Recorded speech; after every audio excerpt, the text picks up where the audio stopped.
ద్రౌపది గొప్ప పతివ్రత. Draupadi is known for her chastity. తన భర్తలను ఎన్నో విధములుగా కాపాడుతూ వచ్చింది. In fact, she is responsible for all the protection.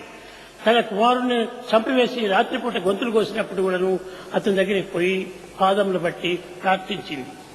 Though her sons were killed, beheaded, she caught hold of the person who was responsible for this massacre. భీముడు ఆ యొక్క ద్రౌపదిని కోప్పడ్డాడు. And Bhima accused her. కొడుకులు బట్టి చంపిన కోపమునందు బాలమాతకు Are you not angry for the simple reason that you have lost your son? విడుమటంచి చెప్పేది వెర్రిది Draupadi. And you are really so foolish as to let him go. ఎందుకు ఈ వెరితనం పుట్టింది ద్రౌపదికి? Why are you so foolish, Draupadi? కానీ ఎంతనో ఖండించాడు పాపం. And he contradicted her. కానీ ఖండించడానికి పోయినటువంటి అర్జున్ని పాదాలు పట్టి ప్రార్థించింది. And she caught hold of the feet of Arjuna and prayed. Arjuna, నీ కుమారుడు పోయినప్పుడు నీ యొక్క భార్య ఎంత వినిపించిందో, ఆ యొక్క కుమారుడు ఎవరైనా చంపినప్పుడు ఆ తల్లిని కూడా ఎంతో విచారపడతారు కదా.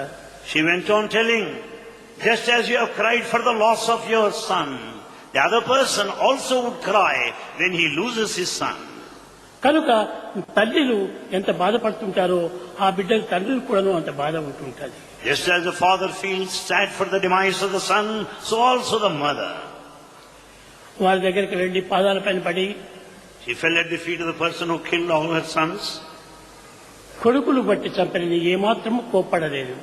She was not angry. She did not shout at him.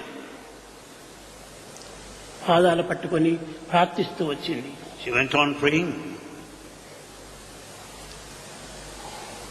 అయ్యా, మీరు నా కొడుకులు గొంతులు కోశారు. In fact, you have killed all my sons, beheaded them. కానీ మీ కంఠంను మా భర్తకు వచ్చినప్పుడు మీ తల్లి ఎంత బాధపడుతుందో నీకు తెలియదా? And in fact, can't you understand the misery of the mother because of the loss of the son? అశ్వత్థామను పట్టుకొని ఇది ఖండిస్తానని చెప్పాడు. And with that good view, he naturally accepted. అప్పుడు అర్జునుడు కూడా బోధ చేసింది Draupadi. Draupadi taught Arjuna also along the same lines. నతపాంసి నతిత్థానం చెప్పింది. అయ్యా, ఇవి ఎన్ని చేసి ఏం ప్రయోజనము? What for all the rituals that you observe? ఇన్ని విధమైనటువంటి దీనిని నీవు ఖండించి కట్టగడపటికి శాస్త్రం తెలిసి కూడాను నీవు ఉల్లంఘించిపోతున్నావు. Though you have known everything, you are not strictly following the conduct expected. దేహం పాంచభౌతికము. The body is full of senses. దేహం కూడా తప్పడెప్పుడు Bound to fall someday. దేహి నిరామయుండు. The indweller is permanent. గణతింపక దేహి చావు పుట్టుకలు మోహ నిబంధ బంధనలు ముద్దలు లేవు.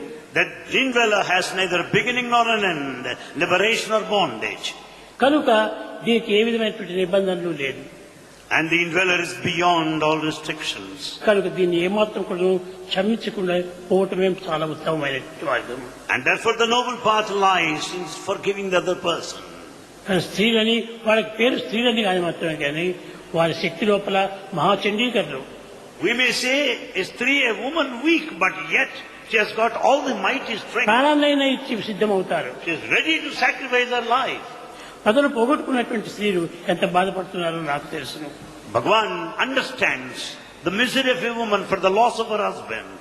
కనుక మన ఇంటి స్త్రీలను మనం కాపాడుకోవటము మన కర్తవ్యం. It is our duty to take care of women.